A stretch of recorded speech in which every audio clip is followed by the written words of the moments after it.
Buenas noches. Bueno, estamos pasaditos por agua, gloria a Dios. Sí, ¿no? Estábamos quejándonos del calor, ¿no?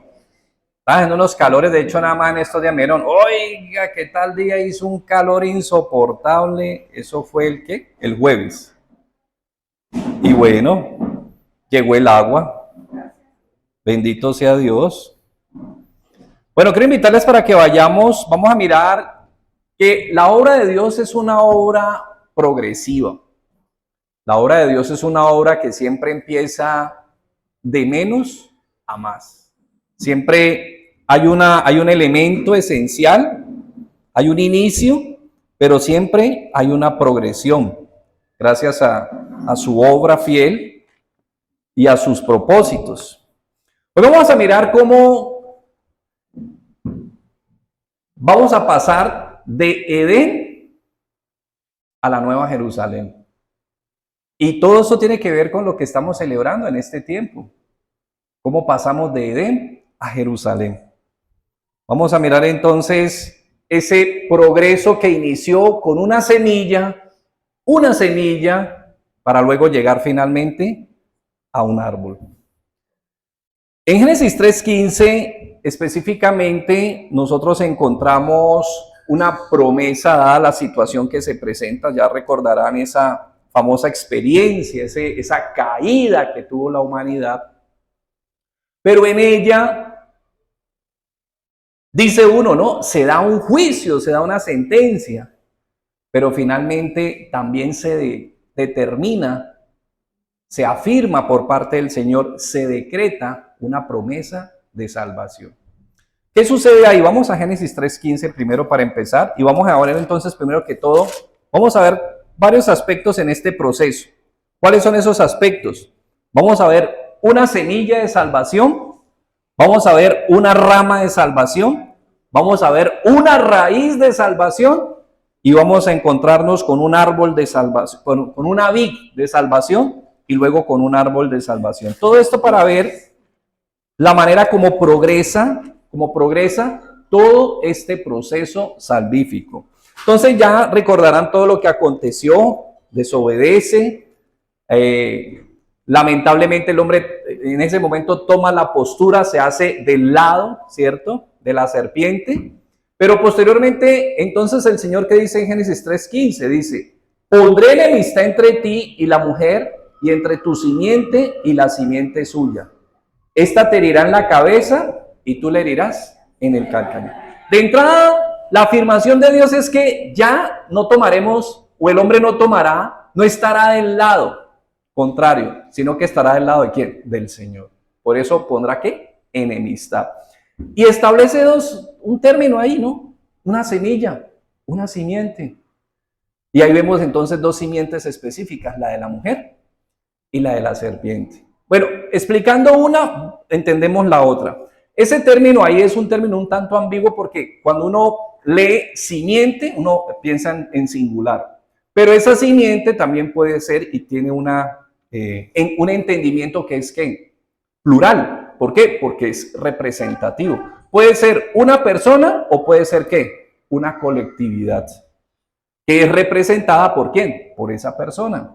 Entonces, cuando hablamos ahí de simiente, estamos hablando de estos dos enfoques, tanto una colectividad, por eso los que son de la simiente, podemos decir los que son de la simiente o la simiente concretamente, ¿sí? Y en su defecto, cuando hablamos de la simiente de la serpiente, pues también estamos hablando en el mismo sentido, una singularidad o una pluralidad. Puede ser solo una persona o puede ser una persona que representa ¿qué? Una colectividad o una colectividad representada por una persona. ¿Cuál es el punto entonces? Pues que aquí nos encontramos inicialmente con esta realidad de ¿qué? De que definitivamente, dado el hecho de la caída, Dios justo pasa a establecer su justicia.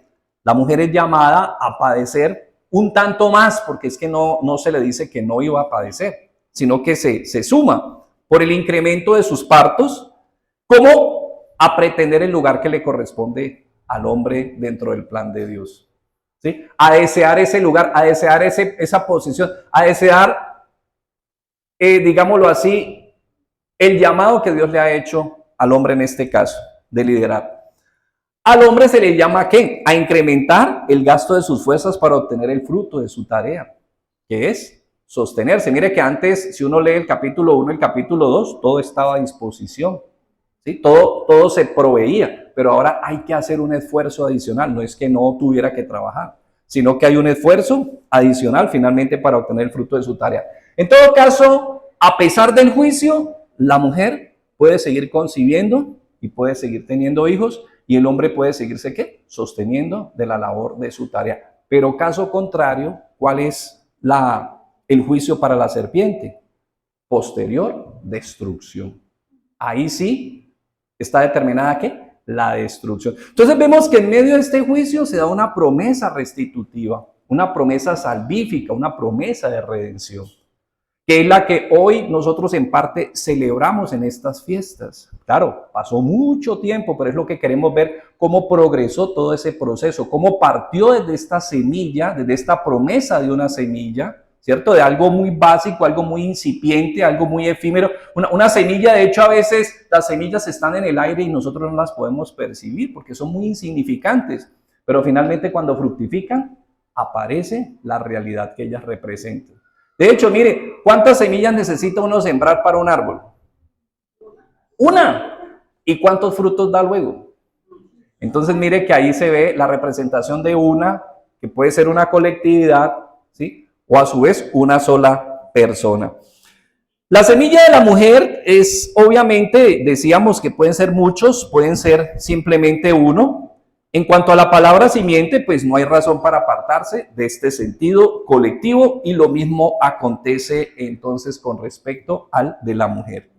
Cabe entonces concluir que tanto la simiente de la mujer como la de la serpiente pueden ser una persona, quienes están expresadas ahí a través de una semilla.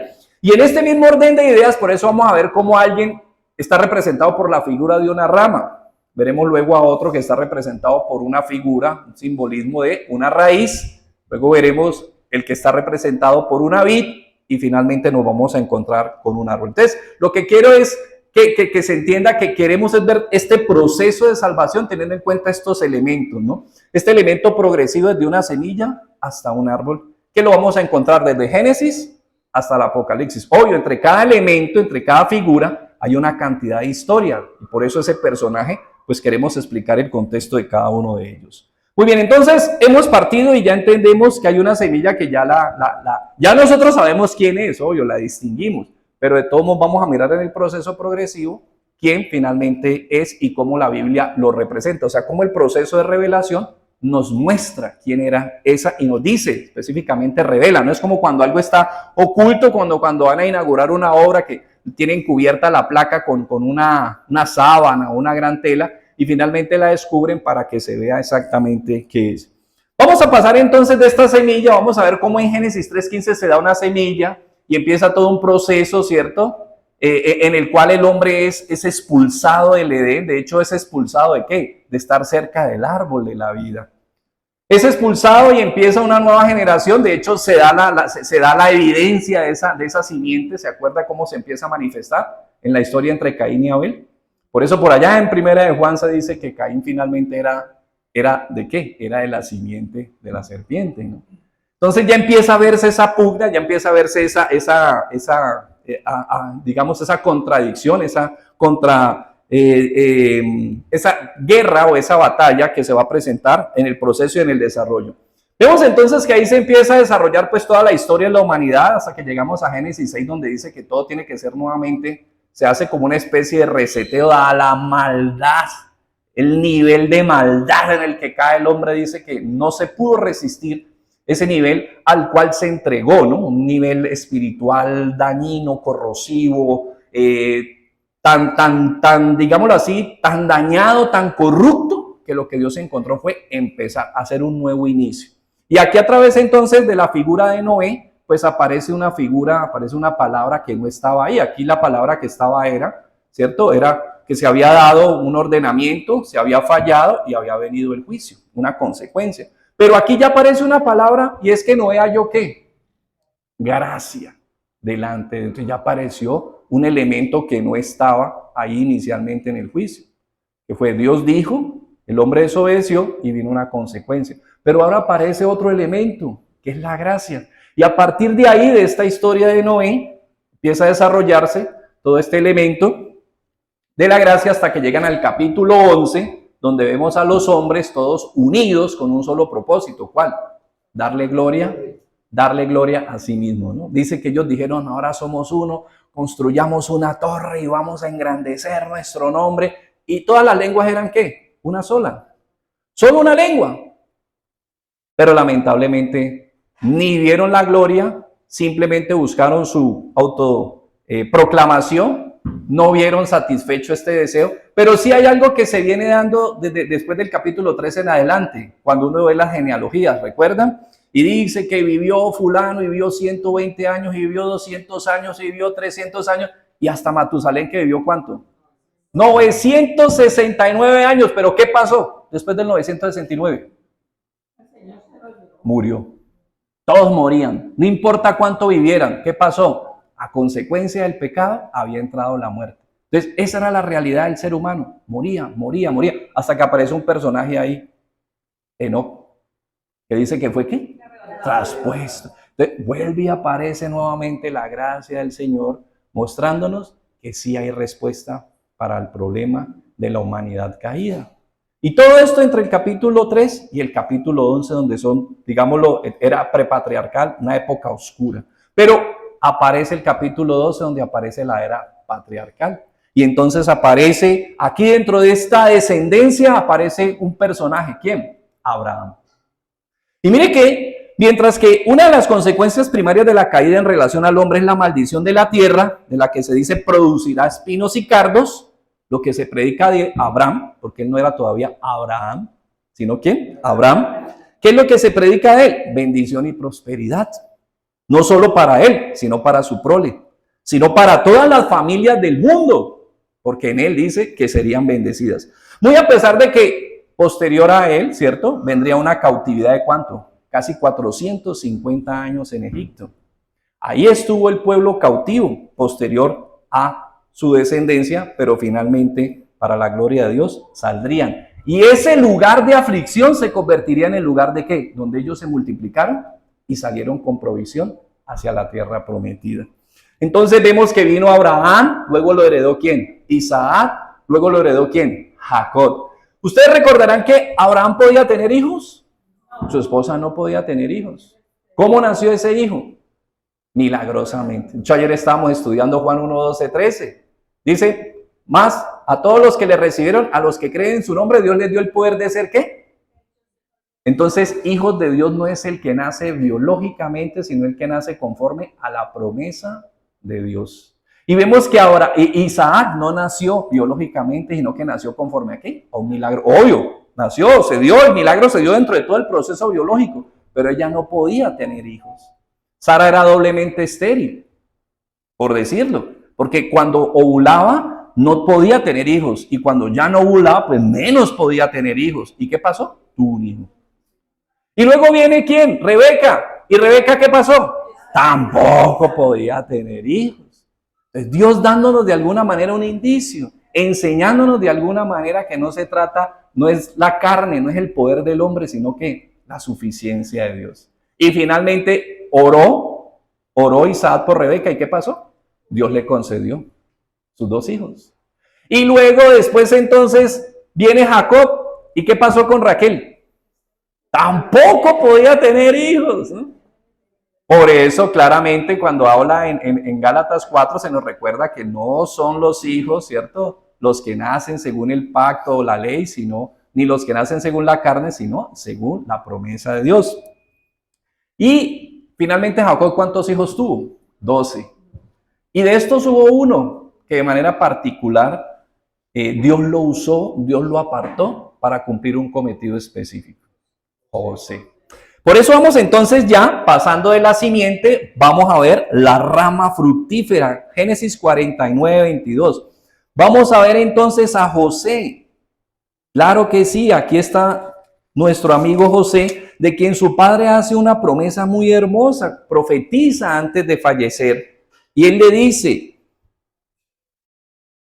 49, 22, rama fructífera es ¿quién? José. ¿Veníamos de qué? De una semilla.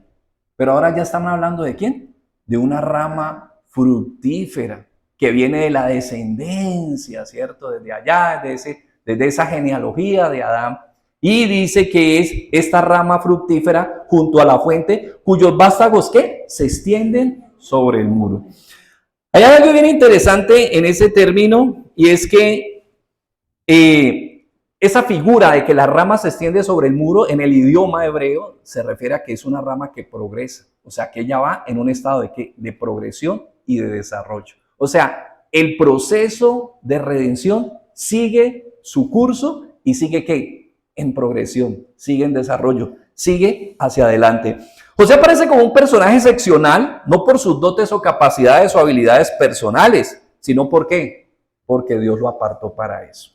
Mira lo que dice 49:26. Dice, las bendiciones de tu padre fueron mayores que las bendiciones de mis progenitores hasta el término de los collados eternos. Sean sobre la cabeza de José y sobre la frente de ¿quién? El que fue apartado.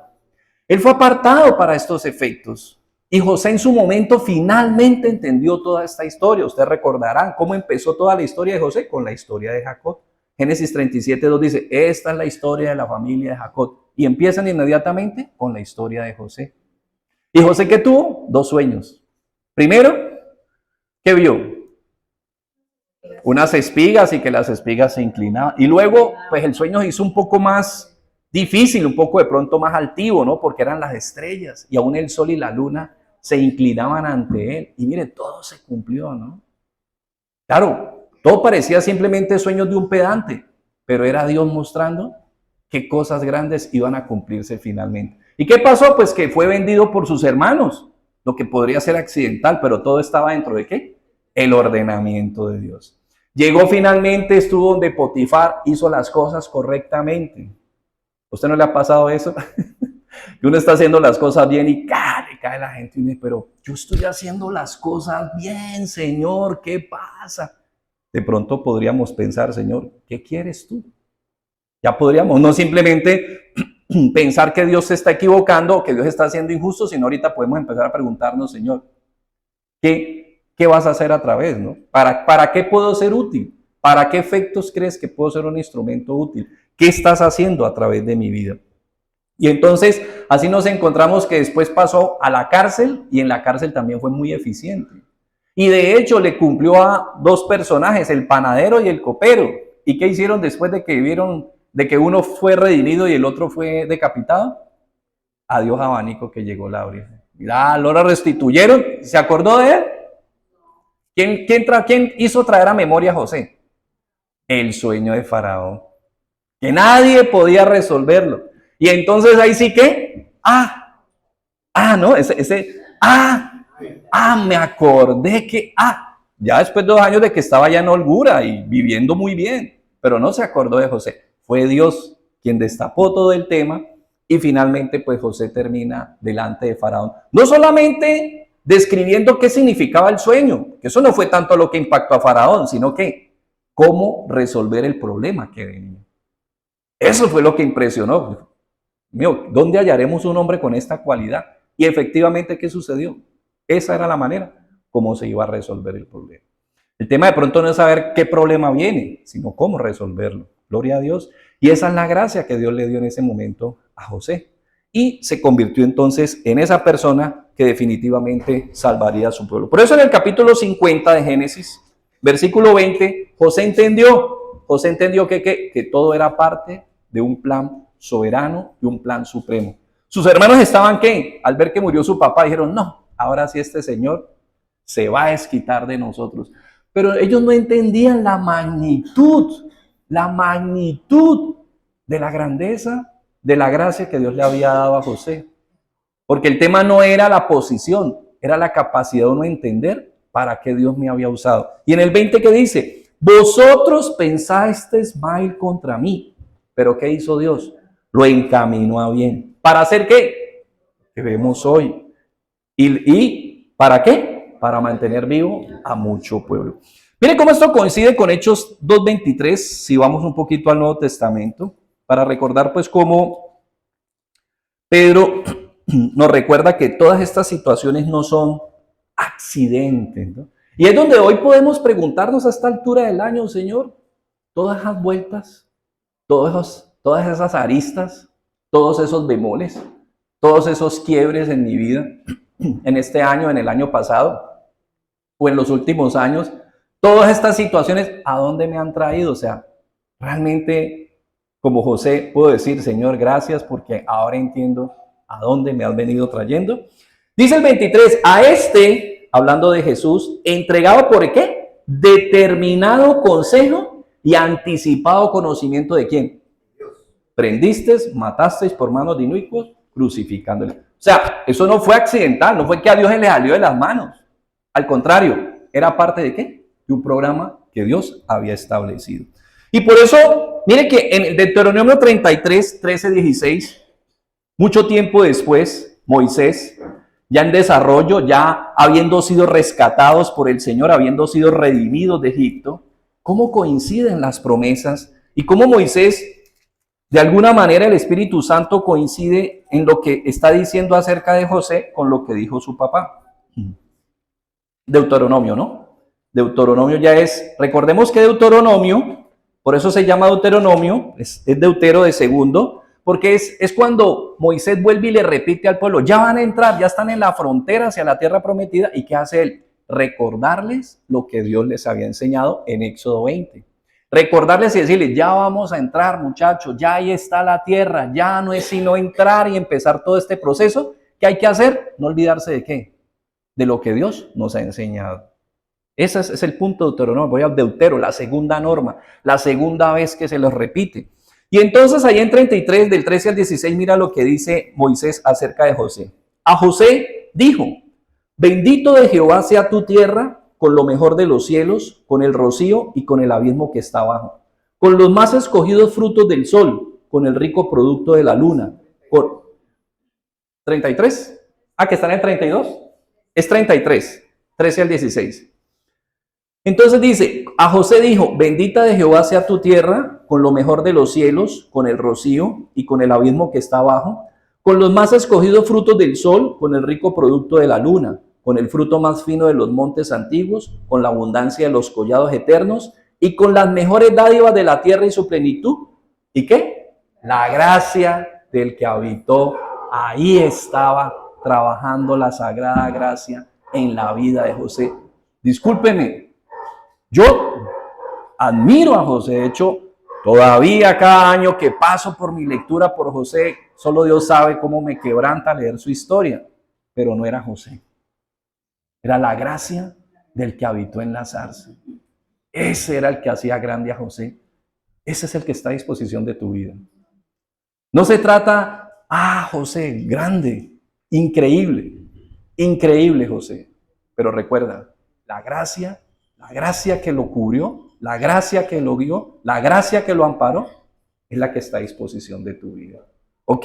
Entonces, dice que ya en los albores del Éxodo, a vísperas de entregar, especialmente en Deuteronomio, su encargo a dirigir al pueblo, Moisés es guiado a confirmar un tanto mucho lo que advirtió Jacob antes de partir sobre José. Es un hecho que la productividad los acompaña, la abundancia, el crecimiento, la multiplicación. Definitivamente van como la luz de la aurora. ¿Cómo va? De menos a más. Así empezamos nosotros la vida de la fe. Una semilla. Pero esa semilla va ¿qué? Creciendo, creciendo, creciendo. Y aquí la semilla ya era una rama. Pero a veces hay contingencias. ¿Qué pasó después de Deuteronomio? Pues que Josué efectivamente Dios lo usó y Dios bajo el liderazgo de Josué conquistó toda la tierra. No Josué ni Israel, fue quien, Dios. Y Josué claramente lo advierte en el capítulo 22 al 24. Dios cumplió cada una de las promesas. Dios venció cada uno de los ejércitos y le entregó a cada uno ¿qué? Esta es su tierra, esta es su tierra, esta es su tierra, esta es su tierra. ¿Qué dice Josué finalmente? Ni una sola de las promesas de Dios que faltó. Todas las cumplió. Y entonces, después de Josué, lamentablemente, ¿qué acontece?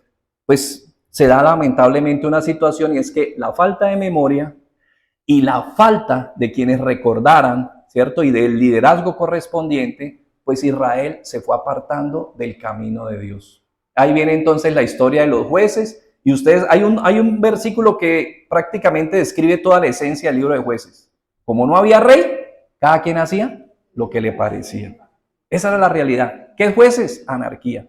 ¿Por qué hablamos de jueces? Pues porque Dios establecía puntualmente estos varones, estos líderes puntuales, para resolver la aflicción del pueblo, pero no eran permanentes. O sea, Israel necesitaba que alguien los guiara. Y eso ya estaba dado desde Deuteronomio 17. Ya había una profecía donde Dios mismo había establecido, o había un establecimiento donde Dios mismo había dicho que en su momento, cuando se levantara uno dentro de Israel que fuera rey, cuáles características iba a tener.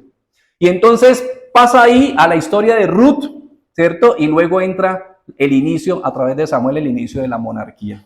Va pasando entonces a pesar de todo este olvido, y entonces a través de la monarquía lo que se espera a Dios, como compartimos, ¿se acuerda el día que estuvimos estudiando al Señor como pastor? ¿Qué era lo que deseaba Dios? Un líder, pero un líder que fuera pastor, no un gobernante, no que sojuzgara, sino que guiara, que apacentara bajo la dirección de Dios. Y entonces empieza este proceso de crear la monarquía con Saúl, y luego viene David, en quien se concibe que definitivamente entonces será el personaje, pero pues tampoco al parecer. Luego entonces puede ser Salomón, y tampoco acontece. Al contrario, después de Salomón, ¿qué se da? La división.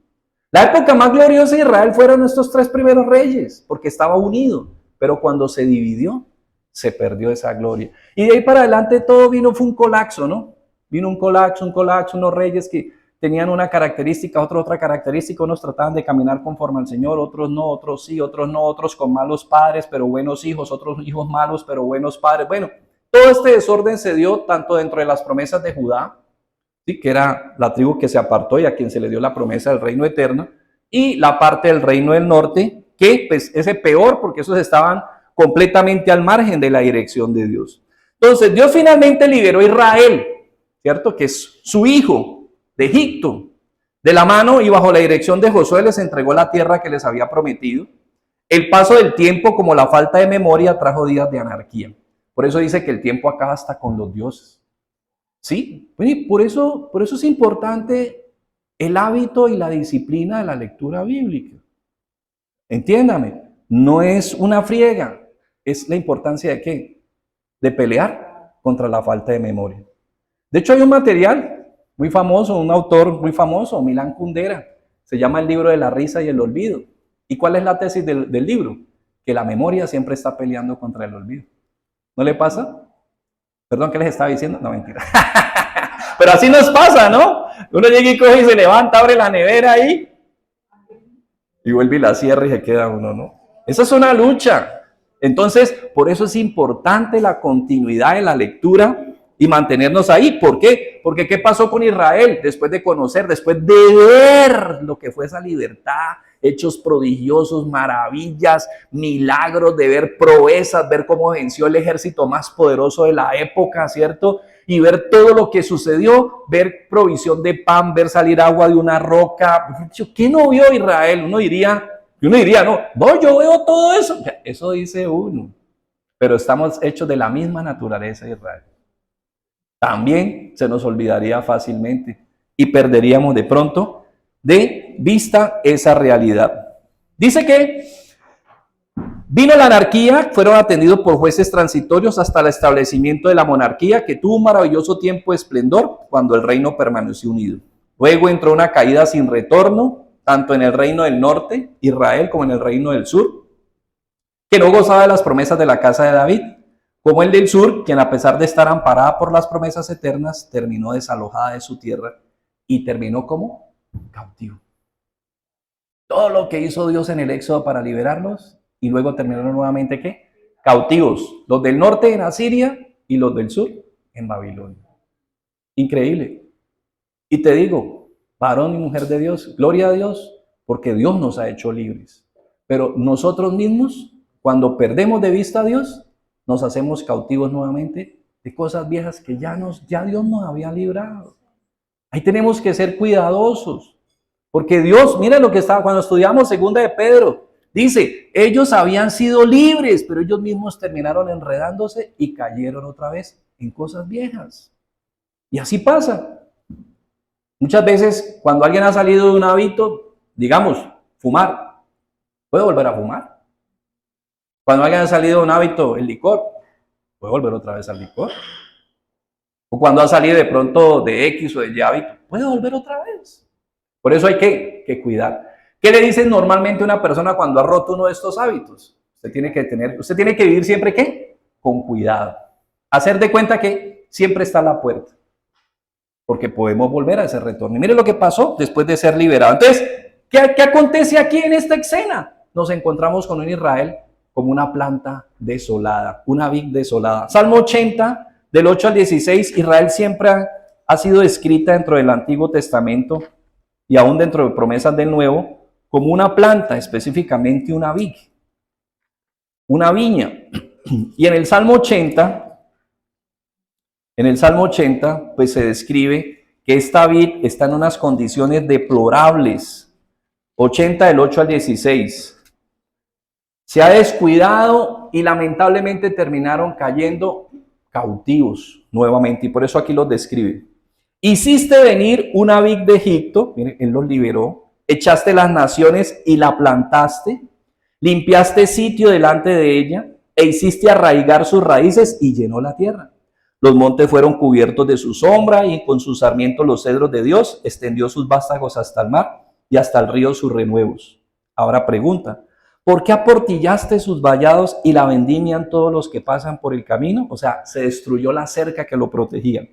¿La destroza quién? El puerco montés. Algunos dicen, ¿cierto? Utilizando un poco de interpretación, que el puerco montés representa a los asirios y la bestia del campo representa a los babilonios. En pocas palabras, pues Israel está cautiva. Oh Dios de los ejércitos, vuelve ahora y mira desde el cielo y considera y visita esta viña, la planta que plantó tu diestra y el renuevo que para ti afirmaste. Quemada a fuego está, asolada, perezcan por la reprensión de tu rostro. Entonces, lamentablemente, Israel es una vid en ruinas. Los asirios en el 722 se llevaron al reino del norte, a Asiria. Y entre el 597 y el 586, estamos hablando antes de Cristo, se llevaron a Judá, a Babilonia. Pero se llevaron todo, hasta el templo, ustedes recordarán. Tumbaron las columnas, se llevaron todo. Todo se lo llevaron a rastras en caballos y al pueblo se lo llevaron cautivo a pie. Eso no era que lo llevan a uno en bus, ¿no? Ni en avión, no. Eso era a pie. Se lo llevaron cautivos hasta Babilonia. Entonces, ¿cuál es el escenario ahí? ¿Qué dice uno? Bueno, ¿y qué pasó con las promesas? Se perdió todo, entonces. Pero aquí es donde viene algo que es muy importante y acuérdate siempre de esto. La promesa de Dios permanece independiente de nosotros. Eso es tremendo. Pero ahí es donde la gente a veces pregunta, ¿qué tengo yo que hacer ahora que soy salvo? Y a ti no te conmueve lo que ahora tienes. Independiente de lo que tú eres, independiente de tus capacidades, lo tienes y no lo vas a perder nunca. Si eso no te conmueve y no te motiva a vivir para su gloria, ¿qué te puede motivar y qué te puede conmover a vivir para su gloria?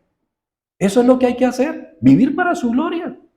No es tanto el activismo, qué actividad, qué hago, no tengo, porque esa es la idea que todos tenemos, ¿no? ¿Qué tengo que hacer?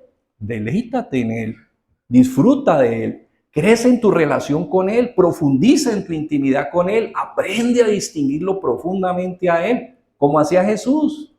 Dice que hacía, ¿cuál era prácticamente la dinámica del Señor continuamente cada vez que tenía un espacecito por ahí? Ir a la presencia del Señor. Ir a la presencia del Señor. Eso es. Entonces dicen, bueno, pues entonces ¿quién va a evangelizar? Eso lo haremos todos. Porque como consecuencia de la relación, Dios va a generar en cada uno de nosotros cómo hacerlo, dónde hacerlo, cuándo hacerlo y hacer las tareas que corresponde hacer. Que salgan de dónde? De una relación con Él. Pero realmente la idea de todo lo que nosotros recibimos, de todo lo que nos es ministrado, es para que nosotros aprendamos a disfrutar, a tener esa comunión profunda, íntima, personal, decir, yo lo conozco y Él me conoce, claro, pero que yo también lo conozco. De ahí para allá se desprende lo demás porque todo es ¿qué? Es un proceso. Acuérdate, todo empieza como ¿qué? Como una semilla. Ya pasamos ahora a una rama, pero ahorita aquí nos encontramos con que la viña fue acabada. Ya iba en una viña y fue acabada. ¿Pero qué? Queda una raíz.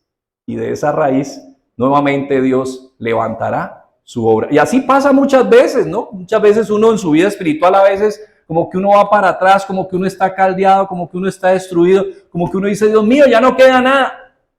Acuérdate, ¿qué pasó con Israel? No era por el pueblo, era quien dio la promesa el que se encargaba.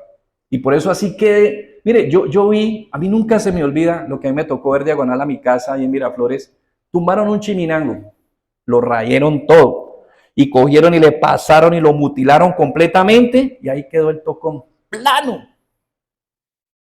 Y yo no sé qué cuento era que yo tenía que, yo subía todos los días, tenía uno que subir a pie y yo siempre miraba ese tocón pasar.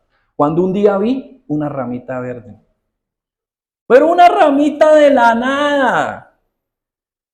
Y yo dije, ve.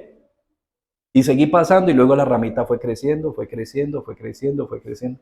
La última vez que pasé, ahí está el chiminango. En su momento, supongo que porque estaba dañando el andén, ¿no? Es que ese es el problema, ese es que se siembra de pronto no planeada ni organizadamente y a veces algunos árboles pues generan daños, no solo es el andén, a veces es el acueducto. Bueno, yo no sé, pero sé que ahí está nuevamente. Entonces, así pasó con Israel, por eso Isaías 11, del 1 al 10 nos narra como de un vástago, como después de que fue raída, mientras quede raíz y esa bendita raíz encuentre agua, agárrese, porque desde ahí todo vuelve a empezar.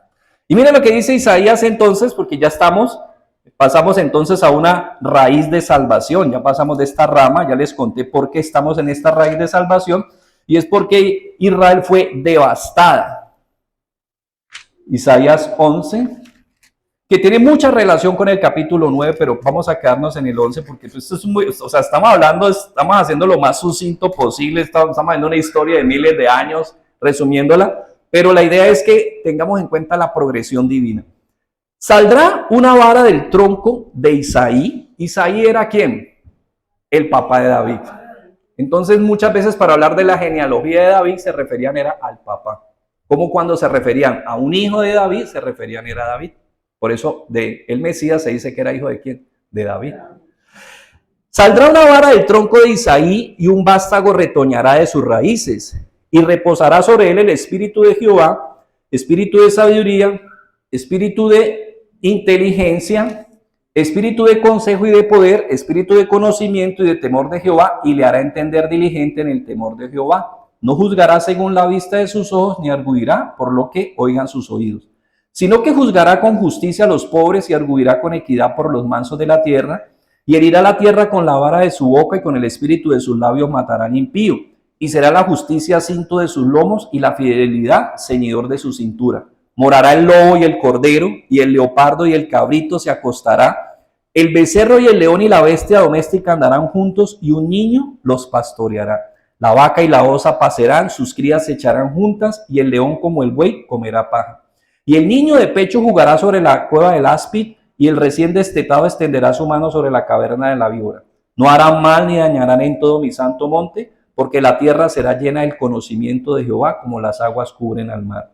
Asimismo, acontecerá en aquel tiempo que la raíz de ¿quién? De Isaí, la cual estará puesta por pendón a los pueblos, será buscada por las gentes y su habitación será gloriosa. Encontramos entonces aquí la promesa de ¿quién? De un Mesías que vendrá y resolverá y contestará y satisfará cada una de las promesas que estaban hechas a la nación y al pueblo. Dios finalmente liberó a Israel y su hijo de Egipto, ya lo vimos. Dice, no obstante, dado lo anterior, en el libro del profeta Isaías, quien ejerció su tarea y ministerio en el siglo VIII a.C., aparece esta promesa acerca del Mesías, que a pesar de todas las desavenencias de Israel, llevaría a cabo la voluntad perfecta del Padre acerca de su pueblo. El Mesías había de nacer a su debido tiempo de la estirpe de David, como renuevo del que Jehová había dicho que había de ser hermoso y glorioso.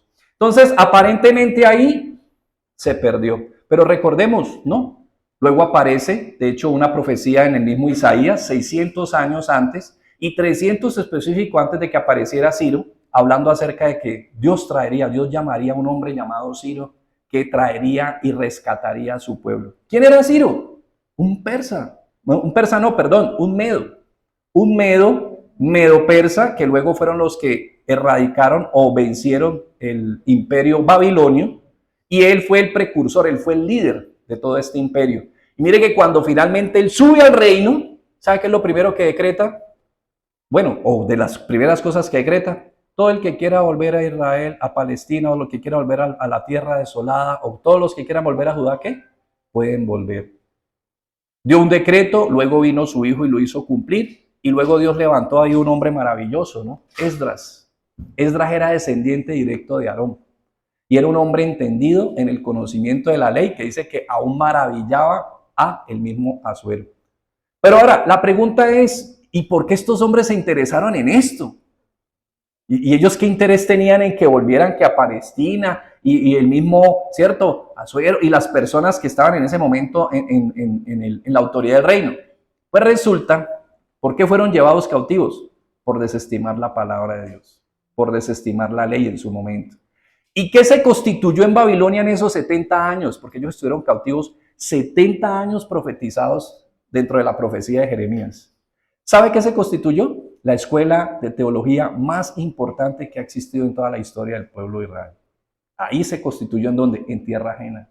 Y ahí aprendieron a valorar y aprendieron a crecer y a conocer y a cuidar realmente del conocimiento de su doctrina y de su palabra. Y de ahí se levantó y se robustecieron escuelas grandísimas. Por eso recuerden que los hombres que andaban buscando al rey de Israel venían los famosos, ¿qué? Reyes magos, que le han llamado, que no sabemos pues de dónde salió el tema, pero eran procedentes ¿de dónde? De Caldea. Eran hombres que habían escuchado acerca de toda esta historia. ¿Por boca de quién? ¿Quién estuvo ahí? Daniel. ¿Se acuerdan? Daniel pasó casi que por 3 imperios. Llegó cautivo a Babilonia, entró con los persas, con los medos, y luego quedó con los medo-persas. Prácticamente estuvo ahí hablando. ¿Acuerdan que uno de los de estos reyes quiso ponerlo sobre todos, pero no podía porque estaban los otros que querían también ese lugar? Pero todos habían oído. Y mire cómo entonces el conocimiento de Dios, por eso decía el versículo que estábamos leyendo en el 10 de Isaías, perdón, en el 11, dice 9, porque toda la tierra será llena del conocimiento de Jehová, como las aguas cubren el mar. Mire que entonces, ¿por qué? Porque Palestina, ¿qué pensaba en su momento los judíos? ¿Qué pensaban? Todas estas promesas de Dios, esto solo es para nosotros, esto es para nadie más. Pero cuando son llevados cautivos, y de hecho Ezequiel empieza a profetizar allá, porque el profeta Ezequiel estuvo mientras ellos estuvieron en la cautividad, mientras Jeremías estaba acá en Palestina. ¿Y qué vio Ezequiel en Babilonia? La gloria del Señor. Y entonces Ezequiel se sorprende pero yo pensé que porque según pues obvio cada uno se inventaba de sus divinidades, cada divinidad estaba suscrito a un territorio. Pero aquí ya a través de Ezequiel empiezan a darse cuenta que Dios no es Dios de un territorio. Nuestro Dios es el Dios ¿de qué? De toda la creación. Y entonces ellos empiezan a sorprenderse. ¿Cómo así? Dios no solo es Dios en Palestina, es también aquí en Babilonia. Pero luego se empiezan a dar cuenta que es Dios ¿de qué? De toda la tierra. Por eso, ¿cuál fue la promesa a Abraham en Génesis 12:1? En ti serán benditas todas las familias de la tierra. Dios estaba pensando en un instrumento, como lo hace contigo. Tú eres instrumento de Dios. Cada vez que compartes, cada vez que alguien ve tu conducta, cada vez que tú hablas con alguien, cada vez que tú de pronto le comunicas algo del conocimiento de Dios, tú eres bendición para muchas personas. Donde tú estés, tú tienes el potencial de la vida, como pasa con una semilla. Donde una semilla caiga. No sé si les he contado la historia de una familia que un buen día llegó el papá y dijo, ¿quién sembró esa mata de sandía allá en el patio? Y cuando fueron y miraron, yo no fui, yo tampoco, 2 hijos, yo tampoco. Y entonces, pero mire que eso no fue de la nada. Haciendo memoria, se acordaron una tarde de barbecue, de barbacoa, perdón, que dentro de todo lo que comieron, alguien llevó sandía. Comieron sandía, se deshicieron de la semilla, ¿y la semilla qué? La semilla tiene vida. La semilla tiene vida. Por eso donde tú vayas, donde tú estés, con quien tú te roces, con quien tú compartes, donde tú te acercas, con quien tú te interrelacionas, donde tú tienes actividad, donde tú tienes vida social, siempre estás impactando y estás comunicando que vida. Y tú no sabes cómo accidentalmente. Mire, yo a veces me pregunto, no crea que no, ¿qué hago yo aquí? Si todo esto fue un accidente. Yo no tenía que estar aquí dentro de mi proyección, pero en algún momento me tuve que encontrar con alguien que estaba impactado por la vida divina. Y me impactó, y me afectó por la gracia del Señor. No fue ni por características particulares. Entonces, así doquiera que nosotros vamos, ahí va la vida potencialmente manifestándose en todas las maneras. Mire, uno a veces dice una sola frase a veces, y después pasa el tiempo, 2, 3 años, y alguien se acerca y dice, no, mira que el otro día vos dijiste algo, y estábamos en una reunión en tal parte, o estábamos en tal situación, y eso a mí me sonó. ¿Y qué dije? No, ni se acuerda. Usted ni se acuerda. Pero uno tiene el factor de la vida, porque la presencia de Dios es real en nosotros. Y el Espíritu Santo se hace instrumento de cada uno de nosotros, no importa las falencias y las flaquezas que haya en nuestra vida. Es Él el que está trabajando. Por eso entonces, después de todo este proceso y de pasar entonces por todo este proceso y de volver nuevamente la cautividad y entonces volver a reconstruir y de volver a recomponerse y de volver entonces a establecerse y luego de ser cautivos por el Imperio Romano, bueno, y pasar años, finalmente aparece una vid de salvación. Entonces, ¿qué pasó? La semilla llegó a una rama, luego a una vid que fue acabada, que fue desolada, pero esa vid que no se perdió, porque finalmente apareció la vid verdadera. Y en este caso, Jesús es el Israel verdadero. Él es la vid verdadera. Así como la vid representaba a Israel, ahora Él es la vid verdadera. ¿Por qué? Porque Él es ese hijo obediente, ese hijo que cumplió la norma, ese hijo que fue obediente al Padre y ese hijo que no llevó dolores a su Padre. Vamos entonces, aparece entonces en el tiempo establecido por Dios a Gálatas 4:4 y recordemos que hubo un momento y ese es lo que estamos recordando. Hoy estamos recordando eso. Hubo un momento en Gálatas 4:4, dice hubo una época, hubo una fecha, hubo un tiempo específico, hubo un momento dentro de la historia que a Dios le plació manifestar finalmente la promesa que estaba dada de tiempo atrás y después de pasar todo este proceso. Gálatas 4:4 dice: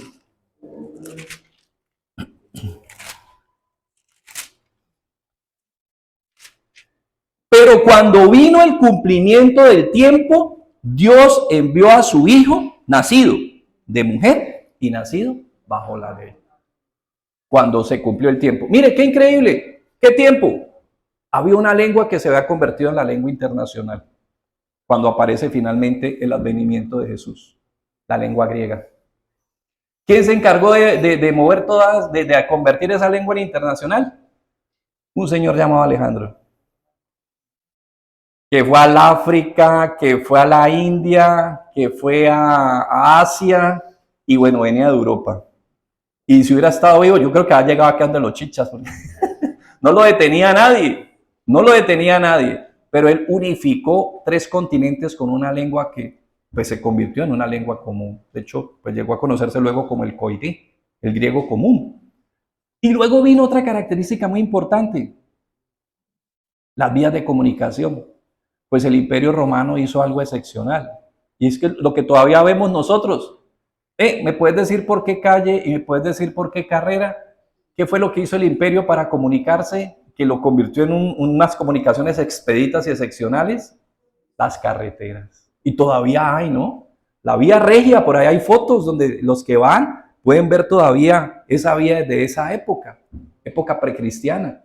La vía regia era una vía principal donde ellos se movían con todos sus ejércitos. Mire que de hecho es una copia de lo que hacen hoy en día las películas americanas. Ustedes ven que cuando salen todas las películas que sacan el ejército, ustedes ven que salen todos los grandes... Porque por una ley, por la ley Eisenhower, Allá las carreteras deben tener carriles de 8.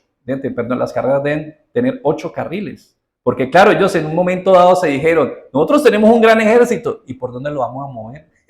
Por una vía de 2 o de 4 no se puede, con toda esa cantidad de cosas que tienen. Entonces, de hecho, mire que eso se convirtió en un elemento también muy importante. Eso hacía que las vías fueran más expeditas y eso logró que el evangelio tuviera el reconocimiento y la expansión que no hubiera tenido en otro tiempo, a través de un idioma común que tampoco se hubiera dado en otro tiempo. Entonces vean que no fue realmente este tiempo, no fue un tiempo al azar, era un tiempo que tenía muchos elementos a favor y que lo hacía coincidente y oportuno. Y entonces en este tiempo, ¿quién aparece? Aparece uno que, como decía, estábamos recordando que en Isaías 50, Isaías como libro profético hablaba del Señor, específicamente hablando del siervo sufriente en el capítulo 53:11 dice, verá el fruto de la aflicción de su alma y quedará satisfecho. Por su conocimiento justificará mi siervo justo a muchos y llevará las iniquidades de ellos. Ya Isaías nos hablaba de que vendría un siervo sufriente que llevaría la causa, la carga y el pecado de todos nosotros. Eso es lo que estamos celebrando en esta época. En esta época estamos recordando que el Señor nos ha hecho libres. Que hace 2000 años Él vino y de 2 maneras liberó a la humanidad. Uno, como lo había hecho inicialmente Dios a través del Éxodo, por sustitución, a través de la Pascua. Capítulo 12. Se tomó un cordero, se inmoló, se compartió y se untó con su sangre los dinteles. Ese día el ángel de la muerte pasó y solo quienes estaban cubiertos fueron liberados. Pero luego, ¿qué pasó? Había un ejército que los tenía cautivos y no los quería soltar, pues Dios los derrotó en el mar. Así como dice Colosenses 2, dice que los que tenían, pues para que lo veamos, Colosenses 2, ya vimos que por sustitución, porque Jesucristo tomó nuestro lugar. Y bueno, aquí mismo en Colosenses lo tenemos. Y porque Él venció a quienes nos tenían cautivos, venció a quien tenía el poder sobre nosotros. Nosotros somos libres. En esta época estamos disfrutando de eso, sino que como dice Pablo, la idea no es que usemos la libertad para efectos de la carne, pero sí para que entendamos que somos libres, somos quienes más podemos disfrutar en todo momento y en toda época.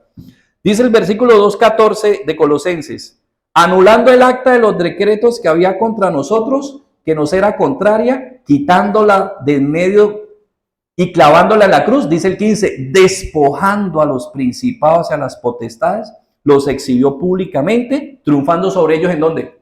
En la cruz. ¿Saben qué hacen los desfiles de los ejércitos romanos? Allá no entraban las legiones, ¿no? Pero sí entraban pues los generales y algunos de los triunfadores. Y entonces en el desfile ellos iban primero y se quemaban, ¿no? Quemaban incienso en todos esos lugares donde los podía ver, todos, salía todo Roma a felicitarlos, a darle vítores, a lanzarles pues, digamos, festones, pero sobre todo a quemar incienso. Y detrás de ellos, ¿quiénes venían? Algún remanente de los esclavos que ellos que habían vencido. Entonces era toda una figura, era una ceremonia donde el vencedor venía adelante y los sometidos iban ahí en la mitad, demostrando que habían sido, ¿qué? Derrotados. Eso lo hizo Jesús por nosotros. Y eso es lo que parte de lo que estamos recordando y celebrando en estas épocas. Que Él te liberó. Que Él me liberó.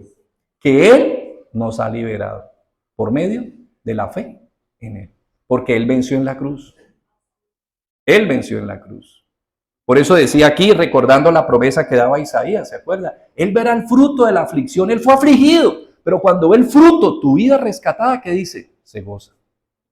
Porque no perdió el tiempo, ni perdió su entrega, ni perdió su rendición. Por eso, gloria a Dios, como les decía, hemos visto pues que en diferentes pasajes Israel se representó con una vid, pero ahora la verdadera vid, la vid verdadera se manifestó y Él es Jesucristo. Juan 15:1, porque ya vamos a terminar, porque ya huele y ya empezó a hacer hambre. Juan 15:1, ya terminando. Yo soy la vid verdadera, mi Padre es el labrador. En Él se ha cumplido la promesa y el verdadero plan redentor. Pero, mire lo hermoso, ¿no? Primero, pues teológicamente la idea de Juan es que Jesús desplaza a Israel en cuanto al enfoque del plan de salvación divino. Lo cual implica que la fe en Jesús se vuelve la característica decisiva para la membresía del pueblo de Dios. Si queremos ser pueblo de Dios, hay que creer en Jesús. Esa es la realidad. Pues esa es la verdad que Dios nos ha prometido. No tengo que hacerme de la comunidad del pueblo del pacto, sino que tengo es que creer en Jesús. Dice finalmente en el 5, yo soy la vid, vosotros los pámpanos. El que permanece en mí y yo en él, este lleva mucho fruto, porque separado de mí, nada podemos hacer. Mire entonces que, ¿quién es la vid verdadera? ¿Y quiénes son los pámpanos? Entonces nosotros ahora tenemos una relación de dependencia determinante con él. Por eso dice que separados de él. Los dos tipos de ramas representan las dos clases de discípulos que profesan externamente adherencia a Jesús. Las ramas auténticas que permanecen en él y las que no. Así se ve la diferencia. En Gálatas 3:16, solo para resumir e ir cerrando, se nos dice, porque ahí se descubre quién es la simiente, ¿no? Yo sé que nosotros ya sabemos, pero aquí concretamente en ese momento que se da la profecía no estaba, y aquí específicamente Pablo nos lo comparte en Gálatas 3:16. Ahora bien, dice Pablo, a Abraham fueron hechas las promesas y a su simiente. No dice, y a las simientes, como si hablase de muchos, sino como de uno. Y a tu simiente, la cual es... Amén. Ese es tu Señor. Por eso, gloria a Dios por estos tiempos y especialmente por saber realmente que todo este proceso llegó en una época y es parte de lo que hoy nosotros estamos recibiendo. Todo esto inició con algo muy sencillo, muy básico, en medio de un juicio, pero la sentencia fue una sentencia acompañada de gracia, de cuidado y de misericordia. Y finalmente de ahí partió y todo este progreso a través de los tiempos ha llegado hasta el cumplimiento hace 2000 años. Pero hoy nosotros somos herederos de ese cumplimiento, partícipes de ese cumplimiento y somos ¿qué? Pámpanos de la vid verdadera, por la gracia en Cristo Jesús. Por eso terminando Apocalipsis 22:2, para que veamos que de esa vid verdadera, y ya para que oremos, llegamos al árbol de la salvación. ¿Se acuerdan que ellos fueron excluidos ahí en el Génesis? Dijo Dios, no coman porque si no entonces pues va a ser peor lo que el daño hecho. Pero bueno, mira que ese árbol del que fueron excluidos, dentro de todo este proceso de salvación, vuelve y aparece. ¿Y queda a la disposición de quién? De todos. 22:2 dice, en medio de la calle de la ciudad y a uno y otro lado del río estaba el árbol de la vida, que produce 12 frutos, dando cada mes su fruto, y las hojas del árbol eran para la sanidad de las naciones. No habrá más maldición, y el trono de Dios y el del Cordero estarán en ella, y sus siervos servirán, y verán su rostro, y su nombre estará en sus frentes, hablando de la Nueva Jerusalén. Pero ahí estará en medio de ella, ¿qué? El árbol de la vida. Cada mes tiene su fruto, y especialmente son ¿para qué? La sanidad. Y de hecho que no es sóteros. La palabra que se utiliza ahí es más o menos como terapéutico. Es el término más o menos de lo que se desprende, en pocas palabras, es para la sanidad. No es la salvación propiamente, un término soteriológico, sino un término de sanidad, de verdadera sanidad, porque la sanidad también es un bien. Porque recuerde que nosotros seremos salvados completamente, espiritual, emocional y físicamente. Para Dios es importante nuestro cuerpo. Para algunos, por ejemplo, para los griegos, no, los griegos decían que el cuerpo es el nido de la maldad y el cuerpo no importaba. Para ellos el cuerpo no era importante, para Dios sí. Sí es muy importante nuestro cuerpo. Entonces nuestra salvación es una salvación integral, donde por eso también se nos concederá cuerpo nuevo, cuerpo glorioso, donde por eso entonces hay provisión para la sanidad. Por eso entonces concluimos así, familia, para que oremos. Nuestro Señor brotó no solo de la dinastía davídica, sino más significativamente de una humanidad arruinada y pecaminosa. Se convirtió en un árbol de vida para los millones y millones y millones de moribundos en la tierra y el fundador de una nueva humanidad. Amén. Estamos de fiesta, familia. Estamos de fiesta porque esa semilla prosperó. y ha llegado hasta nuestra fecha, y ha llegado hasta nuestra época, y ahora nosotros somos herederos, somos receptores, somos bendición, y ahora nosotros como los árboles también, ¿cierto? Que cada árbol da semillas según su ¿qué? Su naturaleza. Esa es la que entonces ahora Dios en su gracia, a través del Espíritu Santo, nos permite también reproducir. Amén. Démosle gracias al Señor entonces por este tiempo maravilloso. Todo ha empezado así y no importa si todavía es pequeño, recuerda, crecerá. Así, mira que de hecho estamos hablando de Apocalipsis, prácticamente estamos hablando de un spoiler, ¿no? Así es que le llaman cuando le cuentan a usted una película. Aquí ya le están diciendo que ya. Ahora usted puede decir, pero por favor recuerda que todo el antiguo ya se cumplió en los evangelios. El que estaba profetizado ya vino. ¿Y qué dijo? Que volverá.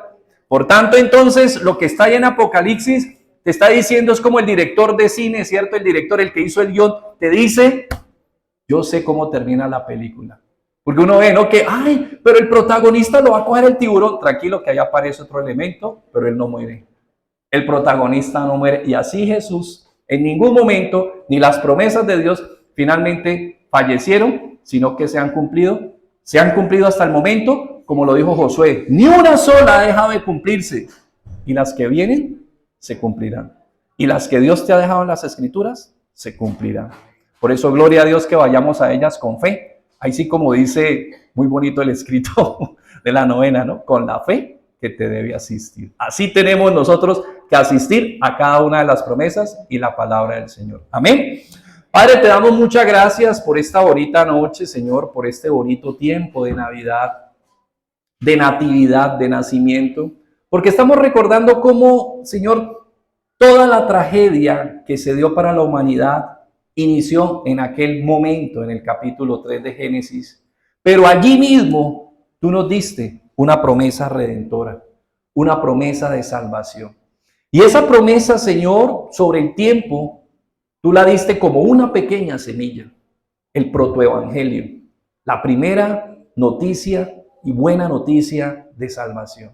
Y así como una pequeña semilla, Señor, se fue prolongando, se fue proyectando, fue creciendo, fue desarrollándose en el tiempo, hasta descubrir entonces aquella hermosa promesa en la vida de José. Aquella rama, aquel vástago, aquel sarmiento que se extiende por encima del muro y que avanza y que va más allá.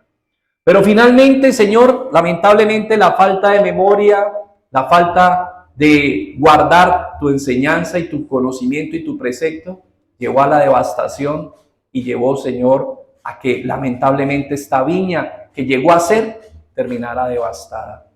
Pero quedó una raíz que no fue destruida. Y a partir de esta raíz, Señor, siguió la promesa, porque tus promesas no se cumplen por nosotros. Tus promesas se cumplen porque tú lo prometiste, Señor. Por eso, gracias, porque a pesar de las debilidades de la nación, tu pacto y tu reino siguió firme. Tus promesas siguieron firmes. Y finalmente, en los albores de los tiempos, apareció la vid verdadera. Jesús, nuestro Salvador. Nosotros hoy, por la gracia de Dios, somos los pámpanos de esa vid. Estamos injertados en Él. Estamos de Él, procedemos de Él, permanecemos en Él. Y dice la palabra que consecuentemente fructificaremos en la medida en que progrese esa relación. Ahora, bendito Rey, tu promesa es que encontraremos perfeccionado toda esa vid convertida en un árbol glorioso de vida, Señor. Por eso hoy te damos gracias y te decimos, gloria en lo alto por nuestro Rey y por nuestro Salvador. A Él sea la gloria, a Él sea la honra. Jesús murió por ti. Jesús te ha dado la vida nueva. Jesús es tu Salvador. Esta noche es su noche. Esta hora es su hora. Y este tiempo es el tiempo de alabarle, de exaltarle y de glorificarle y de decirle, así a Él sea la gloria, la honra y la alabanza.